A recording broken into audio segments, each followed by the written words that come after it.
سامعین ناظرین، infection control society آپ کی صحت کے لیے اور آپ کی آگاہی کے لیے مضامین اور معلومات آپ کی سماعت کے لیے پیش کرتی ہے۔ طبی ماہرین نے انتہائی سختی کے ساتھ یہ مطالبہ کیا ہے کہ جعلی دواؤں کے مہلک کاروبار کو ختم کرنے کے لیے ایک عالمی معاہدے کی شدت سے ضرورت محسوس ہوتی ہے۔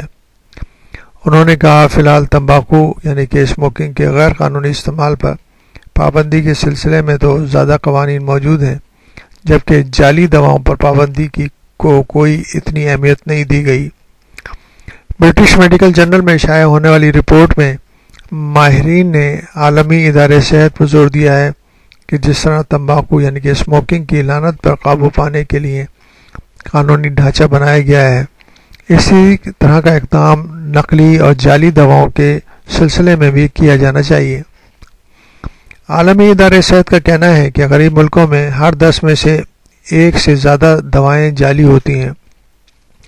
جبکہ تحقیق سے یہ بھی معلوم ہوا ہے کہ ملیریا کی ہر تیسری دوا جعلی ہوتی ہے۔ امیر ملکوں میں دواؤں کی سیفٹی کی صورتحال کچھ بہتر ہے، لیکن غیر معیاری اور جعلی دواؤں سے اب وہاں بھی خطرناک قسم کے ریئیکشنز اور یہاں تک کہ اموات ہو رہی ہیں۔ حال ہی میں امریکہ میں آلودہ دواؤں کی فراہمی سے گردن توڑ بخار کی بیماری نے وبائی شکل اختیار کر لی تھی، جس سے اب تک 16 افراد ہلاک ہو چکے ہیں۔ World federation of public health ایسوسی ایشنز، انٹرنیشنل فارماسیوٹیکل فیڈریشن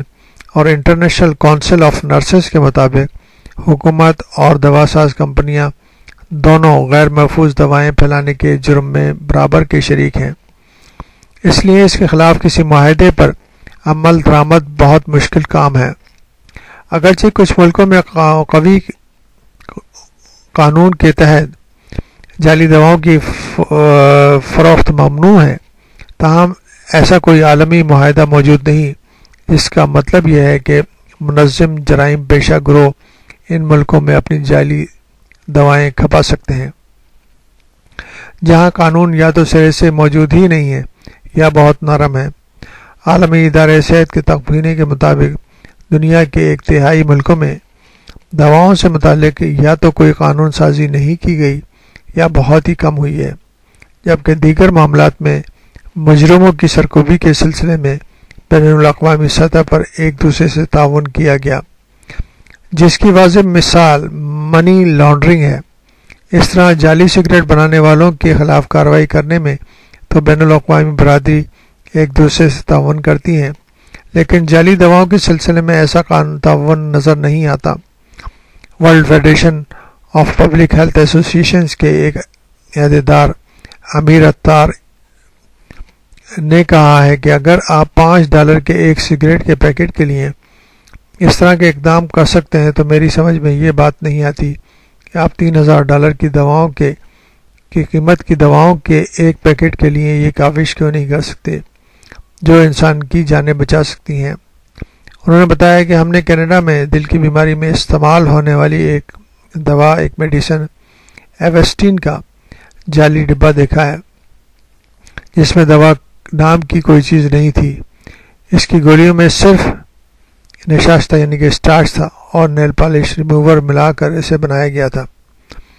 تو بہرحال ہر جگہ یہ مسائل موجود ہیں۔ ترقی یافتہ ملکوں میں اور غریب ملکوں میں تو بے تحاشا یہ کمپنیاں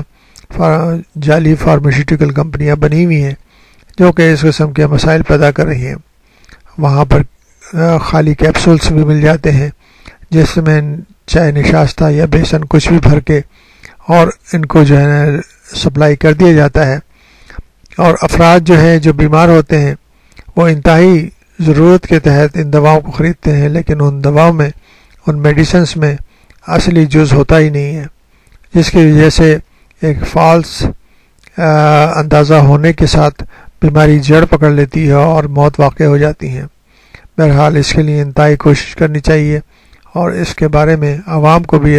آگاہ کرنا چاہیے کہ وہ صحیح میڈیکل اسٹور سے اور صحیح جگہ سے میڈیسن حاصل کریں تاکہ یہ مسائل پیدا نہ ہو سکیں۔